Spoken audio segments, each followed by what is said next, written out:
Ganito yan, ang tubig atin, maraming tubig. Ang problema, binigay natin sa mga torpeng hindi nga Pilipino halos, o Pilipino yan, walang kaluluwa. Yang Manila Water, pati Maynilad, kay Pangilinan, pati kay Ayala. Juror ka, juror siya, juror ako, juror tayo. Palakasan na hindi uso sa bayan ko. Matagal na ito, wala lang pumipiyak kasi nga takot sa pera ni Ayala pati ni Pangilinan, especially during the election. Juror ka, juror siya, juror ako, juror tayo. Palakasan na hindi uso sa bayan ko. Kailangan mo eh. Kaya walang nagsasalita talaga. But when I saw the contract, sabi ko, putang inan to. They are screwing us. And they're screwing us all the way. Sila ang distributor, atin ang tubig. In the contract, the water is categorized not as a natural resource but as a commodity.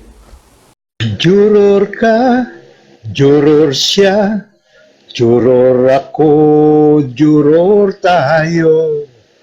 Palakasan na hindi uso sa bayan ko. At sa contract in the Republic of the Philippines, it's just being mentioned there's an entity na may kontrata sa Ayala pati kay Pangilinan. Ang panglalamang sa kapwa ay gawaing tiba-tiba. At ang masakit dyan, we cannot interfere because if we do, they will sue us and they would be awarded millions kasi ang napili nila is arbitration. Ang panglalamang sa kapwa ay gawaing tiba-tiba. Ang arbitration sa Singapore, membro rin sila niyan. It is an interlocking ng mga mayaman dito sa Southeast Asia. Nag-form sila ng isang parang korporasyon. Itong korporasyon ay kasali dyan, parang Brotherhood of Corporation, sila Pangilinan, yung Salim, ng Indonesia. Arbitration, natalo na tayo, 3 million. Ngayon, there's one coming up, 6 million. Because we interfered, we cannot raise or lower the price of water in this country. Juror ka, juror siya, juror ako, juror tayo. Palakasan na hindi uso sa bayan ko. Nanggagalaiti kagabi si Pangulong Duterte. Nanggagalaiti at kasabay noon ang pagbabanta na hindi lamang sasampalin, talagang ipakukulong niya. Ipakukulong niya itong mga namumuno sa Maynilad Water Services Incorporated at sa Manila Water. Hindi lang ang mga yon ang kanyang pinagbabantaan, ipakukulong at sasampalin at yayariin. Kung hindi, maging si Senador Drilon na damay. Kasi nga niya, pinaalalahanan siya ni Senador Drilon minsan na dahan-dahan ka sa pag-upak sa mga iyan at nako, baka madali na naman tayo ng bilyon-bilyon. Abay, matatandaan na magkano ang magkano ang ipinataw na multa sa gobyerno natin para sa Maynilad o sa dalawang water concessionaires. Yung isa, 4 na bilyon. Yung isa, 7 bilyon. Ano ba naman yan? Iyan ba ay makatuwiran? Sabi ng Pangulo, tandaan ninyo, mapabagsak man nila ako, alalahanin ninyo, ipinaglalaban ko ang mga Pilipino. Wow! Talagang dapat tayo mapapa-wow! Nga lang, Pangulo, parang may naulinigan kami na binabanggit mo at parang ang pahiwatig mo ay ipapalit sa mga concessionaire ang Manny Villar. Manny Villar. And so, ang tanong na nagmamakaawang may tanong,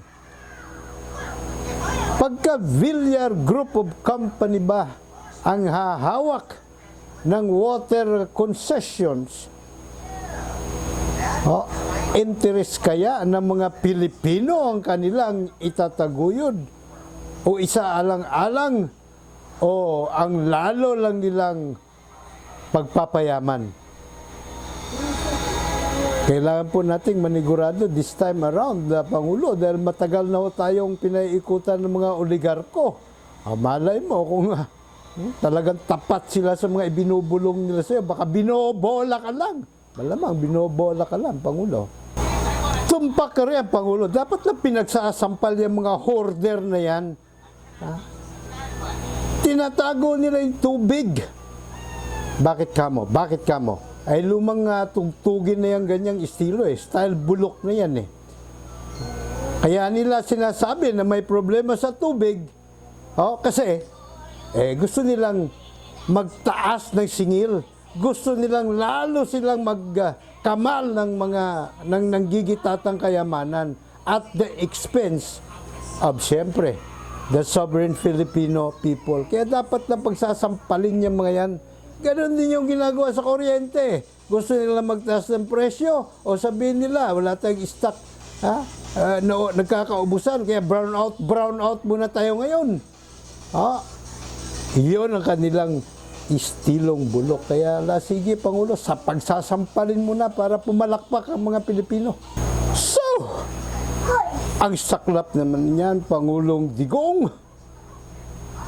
Iginigisa tayong mga soberanong mamamayang Pilipino sa ating mga sariling mantika ng ating mismong mga tagapagsilbi sa gobyerno.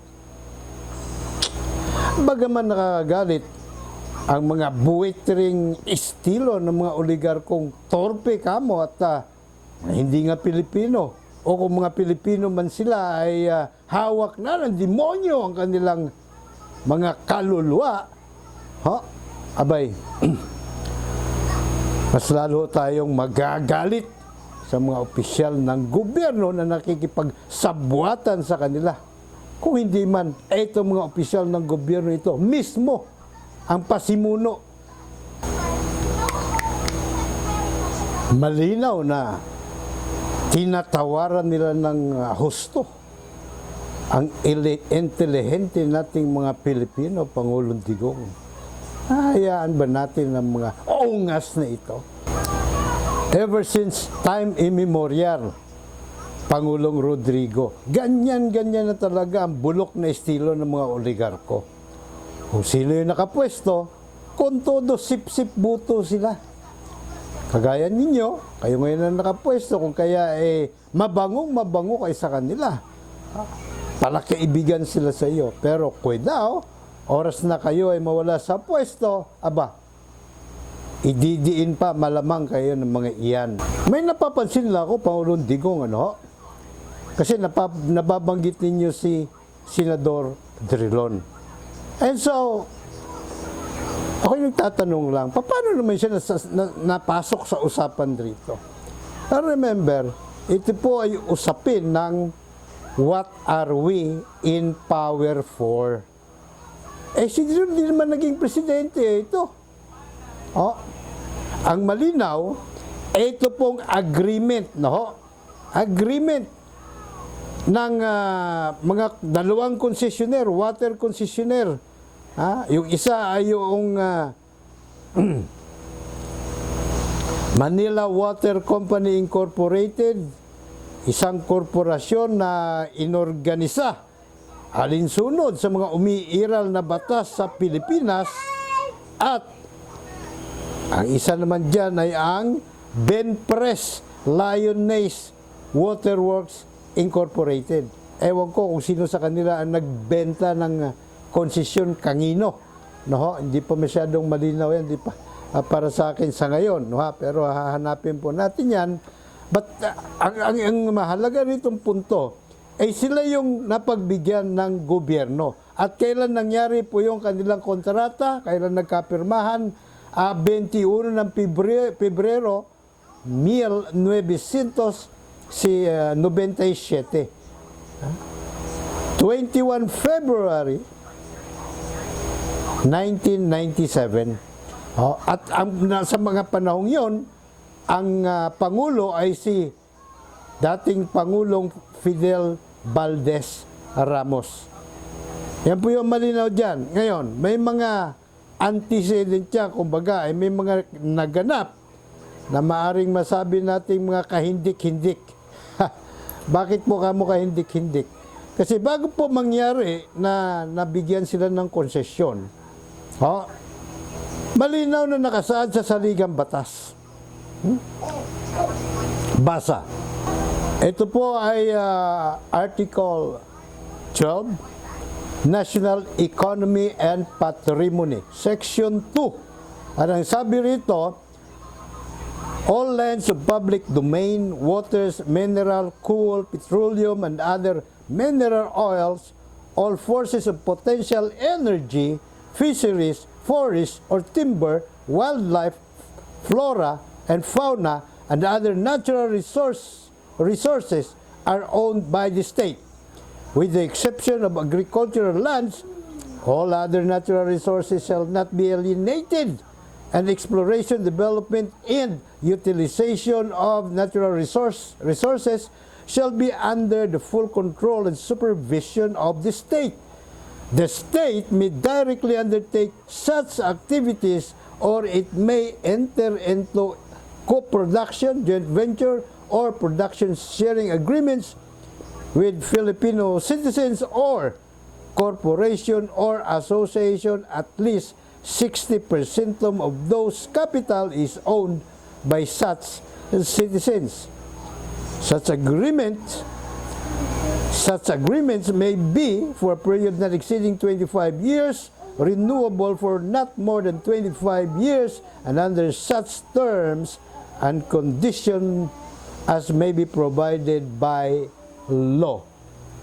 And so maliwanag, as maybe, yun ang pinaikutan nila, no? Pero kung iintindihin natin at namnamin, itong constitutional provision na ito, malinaw na dapat ang unang-unang konsiderasyon, gobyerno ang magpapatakbo.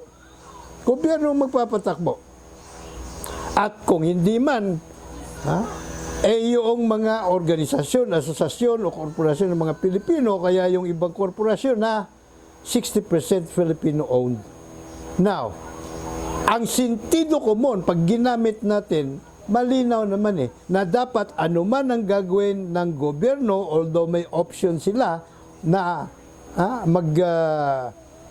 i-involve ang private sector dito, itong mga katulad ng Maynilad at Manila Water, dapat bukod sa panghuli, timbangin nila kung iyon ay may magagawa para sa interest ng mga mamamayan. Meron nga ba?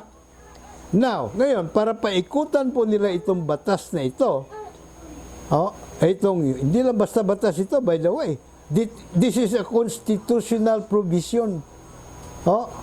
Biblia po natin ang saligang batas, no? Pero, para paikutan, pambaga saligang batas, nagkaroon sila ng, ang tingin ko rito, mga kasoberano at Pangulong Rodrigo Roa Duterte, Itong mga ungas na ito ay may nasipat doon sa saligang batas din, di ba? Na probiso. At ito po ay nakapaloob doon sa Article 13, Agrarian and Natural Resources Reform. Section 8, nakasaad po, the state shall provide incentives to landowners to invest the proceeds of the Agrarian Reform Program to promote industrialization, employment creation, and privatization of public sector enterprises. Ha? Palagay ko ito yung nasilip nila. At tingin ko dito sa provision na ito, ginawa lang itong paningit. Paningit, pero may isang sentence lang, privatization of public sector enterprises.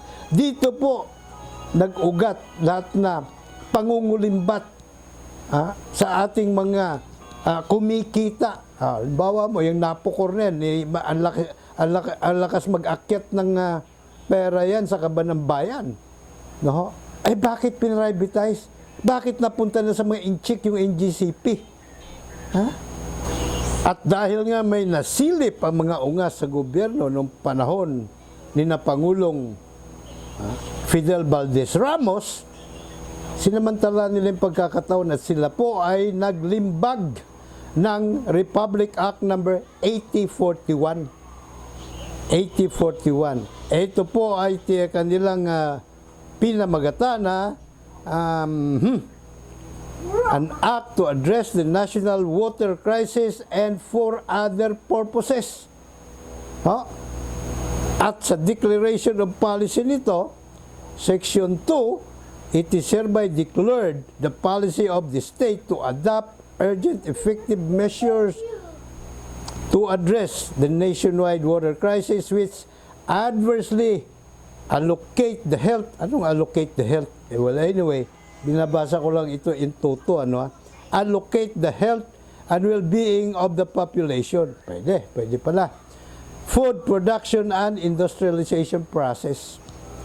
Pursuant thereto, the government shall address the issues relevant to the water crisis, including, but not limited to, supply, distribution, finance, privatization of state-run water facilities, and protection and conservation of watersheds and the waste and pilferage of water, including the serious matter of graft and corruption in all the water agencies. So, ipinanganak po ang Republic Act 8041. Hindi lang yan. Pinaluap pa yan. Ano naman po ang kanilang panundot, kumbaga. Executive Order 311 Series of 1995. At malinaw dito. Nakasada naman dito, Now, therefore, I, Fidel V. Ramos, ito yung pinaka-dispositive portion. President of the Republic of the Philippines by virtue of the powers vested in me by Republic Act number 8041, otherwise known as the National Water Crisis Act of 1995, do hereby order A. The Metropolitan Water Works and Sewerage System, MWSS, shall enter into arrangement that will result in the involvement or participation of the private sector in any or all the segment operations and or facilities of MWSS. B. The involvement or participation of private sector may include, but shall not be limited to, number 1, franchising, concession, management, or other arrangement. Number 2, privatization or contracts for projects to be implemented under Build, Operate, Transfer, BOT, and or related schemes for financing, construction, repair, rehabilitation, improvement, and operation of water facilities and project related to consumers. So ito na, nakita nyo kung paano ni Ratsada, 1995 lang yung batas. Finalo up agad kasi matatapos na yung termino yata. Hindi lang yata, talagang patapos na yung termino. And so, ipinanganak yung dalawang water concession. No? Pangulo at mga kapwa ko soberano. Gamit ang aking sentido komon, malinaw para sa akin na kung hindi man maaring ipadeklarang null and void ab initio itong pinaghugutan nila ng kaungasan, Republic Act 8041, ay maaari namang yung ilang provision dito lang ang ipadeklarang ipapakuwaran to. Dito, baka magagamit mo rito yung galing ni ano ba siya? Si Jose Calida.